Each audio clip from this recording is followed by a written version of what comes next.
لو انت او انت لسه داخلين تمريض الفيديو ده ليكوا. اول نصيحة ما تخافش من اول يوم، كلنا بدأنا وما كناش عارفين حاجة. تاني حاجة ما تستهونش بالانجليزي ابدا لان معظم المصطلحات الطبية هتكون بالانجليزي، فابدأوا احفظوا الكلمات الطبية واحدة واحدة. لو عاوزين ابدأ معاكم كورس مصطلحات طبية اكتبولي في الكومنتات تحت.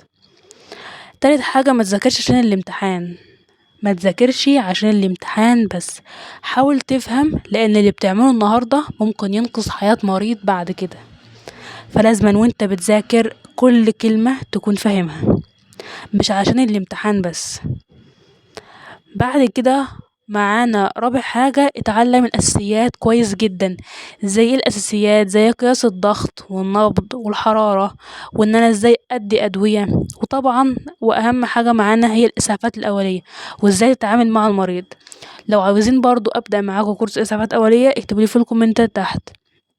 بعد كده خامس حاجة معانا ما تخافش تسأل لو مش فاهم حاجة، اسأل واتعلم، مفيش حد اتولد ممرض فاهم كل حاجة.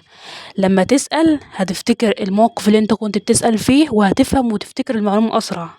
وأهم نصيحة اللي انت تحب المهنة وتحترم المريض وخلي عندك دايما رحمة قبل أي حاجة.